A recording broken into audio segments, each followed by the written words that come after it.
Bom dia, boa tarde, boa noite, a depender da hora em que você está assistindo este encontro. Me chamo Eduardo Ferreira e sou seu professor nessa caminhada de aprofundamento do conteúdo Princípios Constitucionais do Processo. No último encontro, só recapitulando, nós iniciamos o bate-papo introdutório falando acerca da hermenêutica, das formas de interpretação clássica de Savigny, entre outros pontos para iniciar a análise da interpretação constitucional. Agora, nós vamos seguir, como disse no final do último encontro, cenas dos próximos capítulos. Esse é um dos próximos capítulos. Então vamos seguir firme para conhecer quem ainda não conhece, relembrar quem já teve contato com os princípios de interpretação da Constituição. Neste encontro iremos abordar alguns, em outro, no próximo, vamos abordar outros. Em específico, o nosso objetivo aqui hoje é falar dos 5 iniciais princípios de interpretação à Constituição.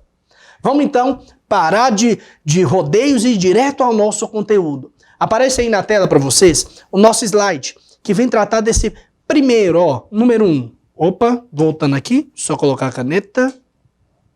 Show de bola! Número 1, o princípio da unidade da Constituição. Eduardo, o nome já quer dizer algo. Unidade. Mas o que especificamente esse princípio vem nos falar ao interpretar a Constituição? Por meio desse princípio, entende-se que a Constituição, ela deve ser interpretada como sendo um sistema unitário de normas, ou seja, de regras e princípios, sem que haja qualquer hierarquia entre elas. Os doutrinadores Gilmar Mendes, Inocêncio Coelho e o Paulo Branco, eles comentam que, segundo essa regra de interpretação, as normas constitucionais devem ser vistas não como normas isoladas, mas como preceitos integradores num sistema unitário de regras e princípios, que é instituída na e pela Constituição. Em consequência, a Constituição só pode ser compreendida e interpretada corretamente se nós a entendermos como unidade. Pessoal, grifei alguns pontos aí. Aqui ficou até meio engraçada a grifada, mas tudo bem. Por quê? No que diz respeito a esse princípio da unidade da Constituição, ele vem deixar claro que a Constituição deve ser interpretada como um todo. Como assim, Eduardo? Como um todo? Claro! O que quer dizer isso? O princípio da unidade da Constituição, ele faz com que a gente compreenda que dentro do texto constitucional nós temos um todo. Por isso que não existe choques que vão inviabilizar aquelas normas que estão inseridas dentro da Constituição. É entender que ao ler, que ao tentar compreender o texto constitucional, nós temos que pensar e verificar como um todo. E por que isso é importante? Para evitar conflitos, para evitar discussões acerca, principalmente das normas que já estão inseridas no texto constitucional, seja aquelas normas que são as normas originárias, que desde 88 estão lá, ou ainda aquelas que vão aparecendo ao longo do tempo, as conhecidas emendas à Constituição. E no que diz respeito a esse princípio que vai nortear a interpretação, faz com que eu entenda o sistema como um todo. Se nós formos lembrar, quando falamos no último encontro acerca das interpretações clássicas que Savigny colocava para a gente, lá na interpretação sistemática, fazia com que a gente entendesse que existe um sistema como um todo. No princípio da unidade da Constituição, vem nos deixar claro o quê? Que na nossa forma de interpretar a Constituição, eu tenho que entendê-la como um todo. Eduardo, mas por que você está falando isso de forma repetitiva? Porque dentro da nossa Constituição hoje, nós temos 250 artigos. E dentro do texto constitucional, mesmo que não tenha se tratado de forma exaustiva determinados conteúdos, nós abordamos conteúdos dos mais diversos. A título de exemplo, Uma das matérias que eu ministro em faculdade é direito econômico. Se você pega o artigo 170 da Constituição e seguintes, você tem todo o sistema, a ordem econômica do nosso país. Mas também, uma outra que eu ministro que é processo constitucional, você lá no artigo 103, no artigo 102 da Constituição, você tem o início da caminhada, da análise acerca do controle concentrado de constitucionalidade, onde já se fala dos legitimados para ADC, ADPF, ADI, ADO, como também se a gente vai lá no começo, no artigo 5º, 6º, 7º, 12, 14, que ó, spoiler, nós vamos ver, viu? Em outros módulos mais à frente, ó, pra você ver, aí, Eduardo, é igual novela mesmo, é mesmo. Fica atento, estuda aqui, mas já sabendo que a gente tem mais ali na frente. Logo mais a gente vai tratar sobre os direitos individuais e coletivos, vamos tratar sobre remédios constitucionais, vamos abordar sobre essas questões que envolvem direitos políticos, direito de nacionalidade. Show de bola. Mas voltando agora para o nosso ponto da caminhada, quando eu falo do princípio da unidade da Constituição, eu consegui entender que por mais diverso que seja, olha que legal, é uno. Por mais diversificado que seja, temos que entender como uma unidade. Eduardo, isso é importante. Isso evita conflito. Show de bola. Vamos então seguindo. Falamos sobre ele, vamos para o segundo. O segundo é o princípio do efeito integrador. O que esse princípio vem nos falar? O que esse princípio vem nos informar acerca de como eu devo interpretar a Constituição? O referido princípio, ele sustenta a ideia de que o intérprete deverá, sempre que possível, buscar soluções que propiciem a integração social e a unidade política na aplicação da norma jurídica com respeito ao pluralismo existente na sociedade. Os doutrinadores Gilmar Mendes, Inocêncio Coelho e também o Paulo Branco, como a gente está falando, exemplificando algumas citações dele, colocamos também aqui que esse canônico interpretativo, ele orienta o aplicador da Constituição no sentido de, ao construir soluções, deixa eu grifar aqui, construir soluções para os problemas jurídicos constitucionais, procure dar preferência àqueles critérios ou pontos de vista que favoreçam a integração social e a unidade política, porque, além de criar uma certa ordem política, toda Constituição necessita produzir e manter a coesão sociopolítica enquanto pré-requisito ou condição de viabilidade de qualquer sistema jurídico. O que esse princípio do efeito integrador, que vocês estão vendo aí no slide, algumas observações acerca dele, o que ele vem nos falar? Primeira pergunta. Para quem se destina a lei? Não só a Constituição, a lei. Porque quando falamos de lei, para que ele existe? Vou fazer até uma observação. Vocês sabiam que para quem vive do direito, o direito pode acabar? Quem vive o trabalho para o direito, sabe quando ele vai acabar? Quando toda a sociedade fazer tudo sem descumprir a lei. Então, basicamente, nós vamos trabalhar até nossa morte, nossos herdeiros, todo mundo. Por quê? As pessoas não seguem o que a lei manda.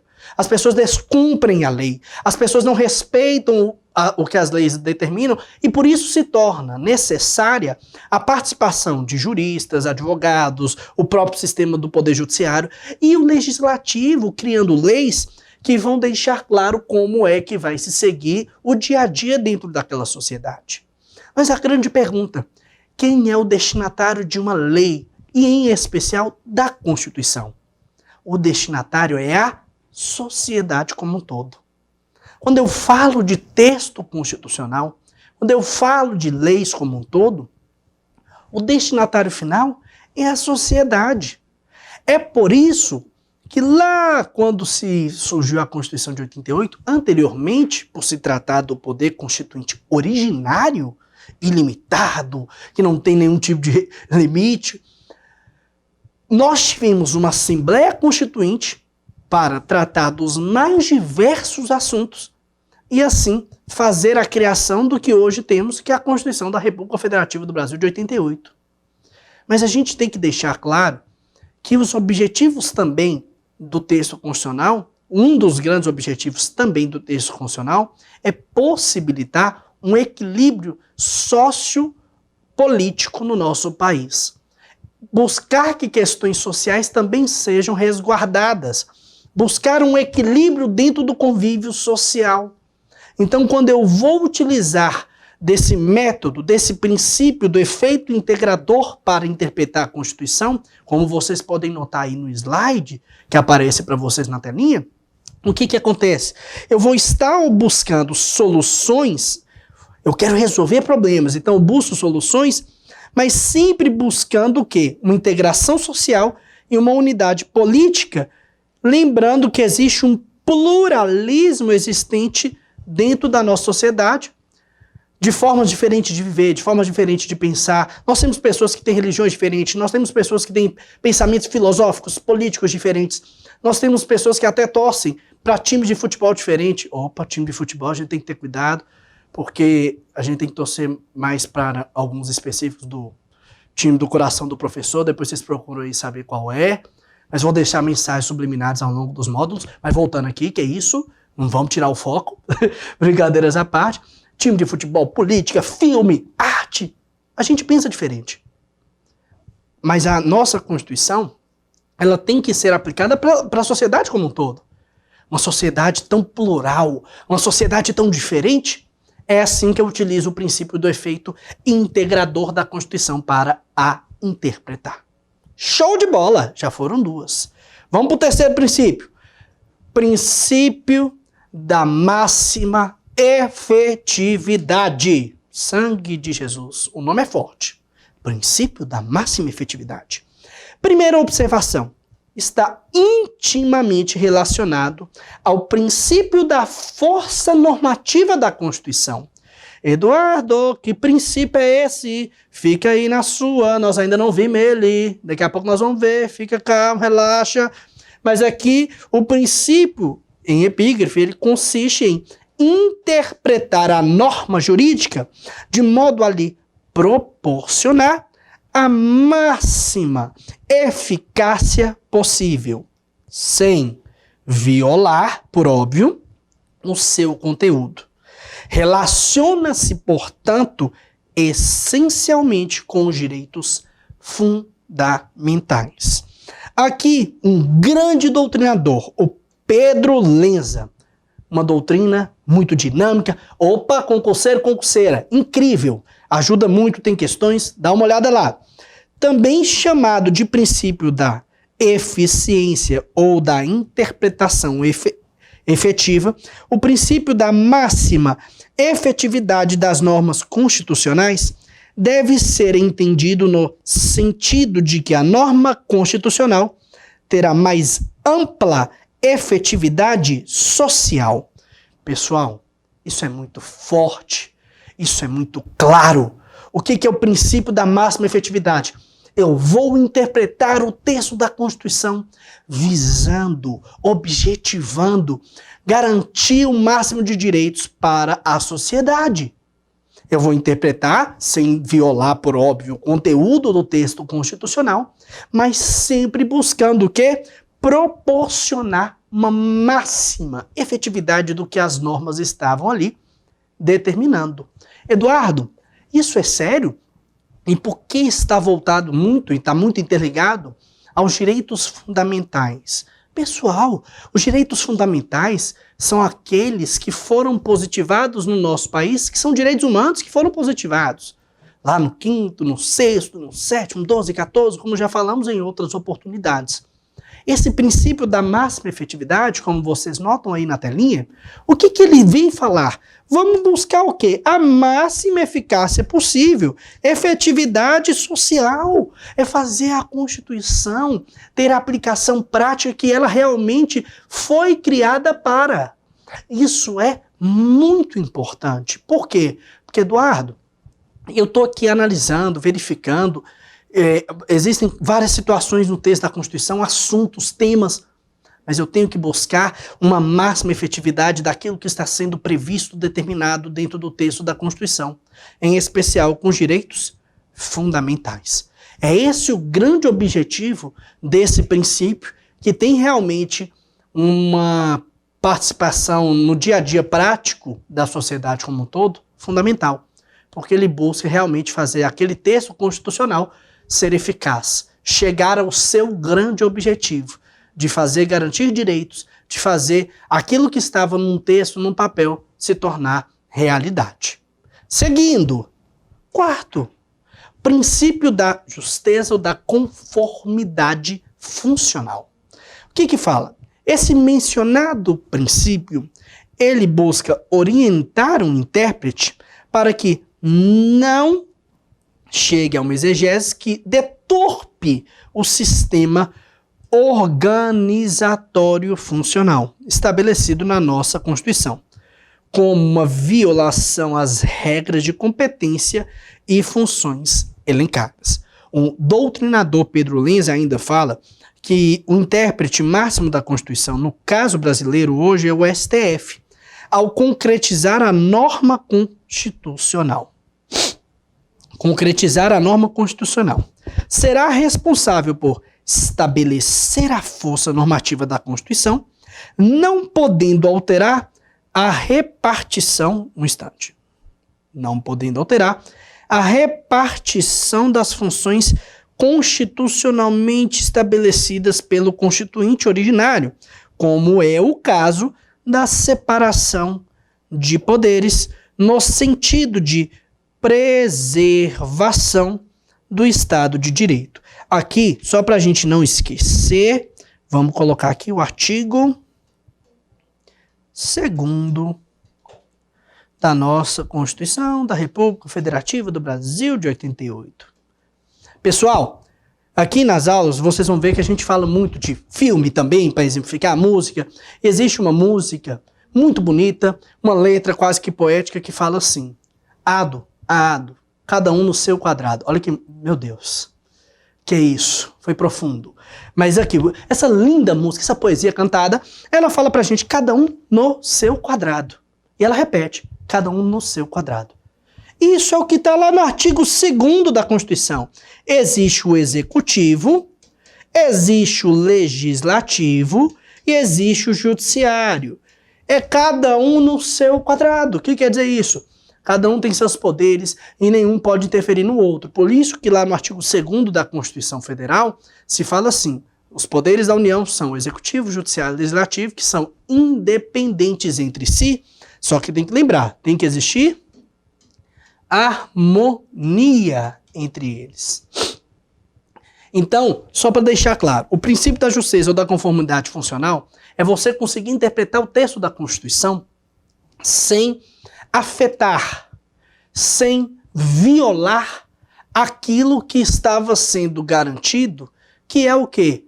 Uma separação de poderes, aqui nesse caso que eu estou dando o exemplo do artigo 2º, e isso se torna muito atual, porque o STF, ao fazer análises acerca de temas que geram polêmica, que geram questionamentos acerca da efetividade da norma constitucional, alguns questionam se está ou não afetando determinados limites que o texto já nos impõe. Pessoal, nesse caso específico, executivo, legislativo e judiciário, cada um tem sua função primária. O executivo, que é administrar, o legislativo, que é legislar, criar leis, e ali o judiciário, a análise das questões que eventualmente venham ter conflito dentro da sociedade, ou mesmo dentro dos poderes, dentro da administração, as questões que tornam-se necessárias a participação dessa atuação do Poder Judiciário para decidir as demandas que vão surgindo. Pessoal, lógico que existe até uma teoria, que é a teoria dos freios e contrapesos, que por mais que sejam independentes, um vai amarrando o outro, limitando, para evitar que se tenha um desequilíbrio dentro do sistema organizacional. Só que nós não podemos deixar de lado que quando o poder constituinte originário cria a norma constitucional, ele tem objetivos claros e ele optou por colocar alguns limites.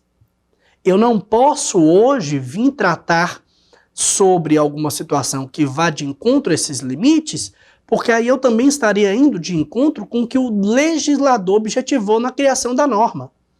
Isso é tão sério que aí é matéria, por exemplo, mais à frente, em outros módulos. Na minha dissertação de mestrado eu falo muito sobre isso. Eu falo sobre a questão do garantismo, do ativismo judicial, até onde é interessante, até onde não usurpa poderes de outros entes. Então é um tema, para quem gosta, por exemplo, do mundo acadêmico, incrível para se fazer trabalhos científicos, publicações, é show de bola. Mas esse princípio da justeza ou da conformidade vem deixar claro que na forma de interpretar a Constituição eu tenho que respeitar também os limites que foram criados na questão que envolve a organização do nosso país, da nossa Constituição. Combinado? Show de bola! Seguindo, caminhando, firme e forte. Vamos lá para o nosso quinto princípio. Eduardo, que princípio é esse? O princípio da concordância prática ou harmonização. Eduardo, o que esse princípio vem falar? O referido princípio, ele estabelece que uma eventual colisão de princípios ou bens jurídicos deverá sobrepesar os princípios conflitantes de modo a harmonizá-los, sem que a aplicação de um resulte no aniquilamento do outro. O Neviton Guedes, em um artigo que ele publicou lá no Conjur, ele fala pra gente como se percebe, a concordância prática guarda íntima relação com o princípio da unidade, na medida em que a aplicação de uma norma constitucional deve realizar-se em conexão com a totalidade das normas constitucionais. É partindo dessa ideia de unidade da Constituição, os bens jurídicos constitucionalizados deverão coexistir de forma harmônica na hipótese de eventual conflito ou concorrência entre eles, buscando evitar o sacrifício total de um princípio em relação ao outro em choque. O fundamento da ideia de concordância decorre da inexistência da hierarquia entre os princípios. Isso é uma análise feita pelo Pedro Lenza, algo muito interessante. Eduardo, o que quer dizer isso? Vamos lá. Quando eu tenho situações práticas, eu vou dar um exemplo. Eu vou falar disso mais à frente quando a gente tratar sobre intimidade. Imagina que eu pego aqui uma pessoa, que eu vou e coloco uma filmagem em uma praia, igual já tivemos casos de pessoas famosas. E aí, lá tem a pessoa, tá na praia, ela é filmada, e o direito dela é intimidade, mas ela tá em público, como que eu faço? Eduardo, simples.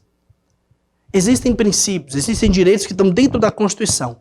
E aí, eu aplico um sempre, o outro eu excluo? Não. Diferente de quando há um choque entre normas, o choque entre normas, o próprio Haskell, quando fez o pensamento da pirâmide hierárquica, ele cria para a gente 3 formas de quando leis elas se chocam, como eu devo fazer para saber qual será aplicada. Vamos só relembrar. Quais são as 3 formas quando leis se chocam que eu devo fazer para saber qual vai ser aplicada? Primeira regra, eu busco qual tem hierarquia superior. Aquela que possui uma hierarquia superior, ela poderá sim ser aplicada em detrimento daquela que possui uma hierarquia inferior. No que diz respeito a essa situação, se uma já é hierarquicamente superior, é ela que tem que ser aplicada. Se as duas tiverem o mesmo nível hierárquico, eu passo para a segunda forma de análise desse conflito entre leis. Qual é a lei geral e qual a lei especial? Vamos dar um exemplo. Contratos. Os contratos, eu tenho assunto tratado lá no Código Civil. Mas também eu tenho pontos que são tratados no Código de Defesa do Consumidor, quando se trata de contratos voltados ao consumo. Quando eu tenho uma situação de um consumidor, qual norma devo aplicar? a mais especial. No caso, seria o CDC, em detrimento do Código Civil. Mas se as duas são gerais, por exemplo, ou especiais, eu vou para a terceira regra de interpretação.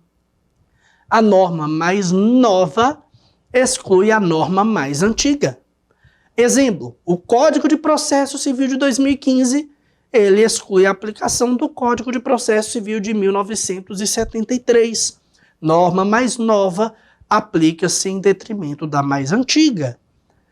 Lá, quando se tem um conflito entre leis, é tudo ou nada.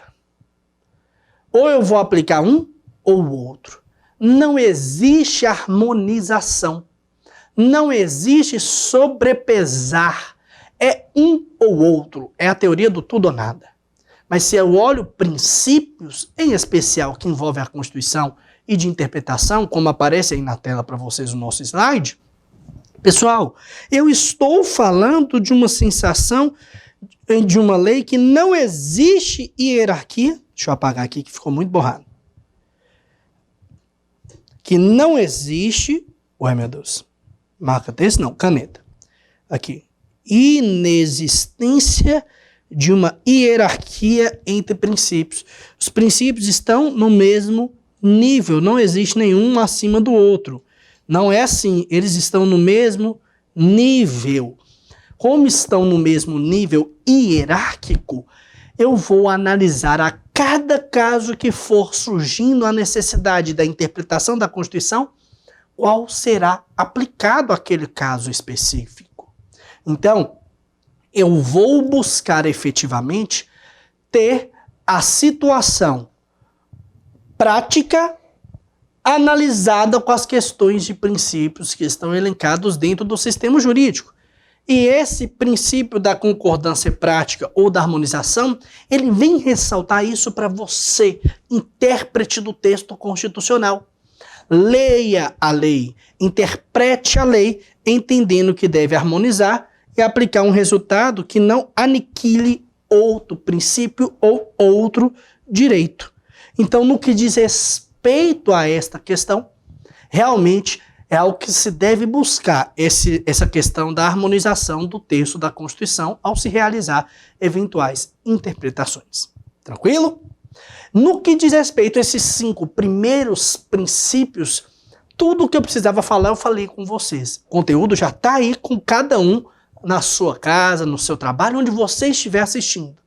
Não esqueça, busque fazer questões, leia o texto da lei, além do slide que também vai estar para vocês, mas busque um aprofundamento. Nós estamos nessa caminhada juntos, seja para concurso, seja para pós-graduação, seja para provas ou faculdade como um todo. Nós estamos nessa caminhada juntos para que você consiga resolver a sua vida através do estudo, através do aprofundamento do conteúdo. Em relação a outros princípios, vocês lembram da cena dos próximos capítulos? Tá aqui de novo. Nós vamos ver em outros momentos. Combinado? No mais, espero que vocês tenham gostado. Nos encontraremos em outras aulas. Desejo a você um ótimo dia, uma ótima tarde, uma ótima noite, a depender da hora em que assistiu esse encontro. Um grande abraço, até a próxima.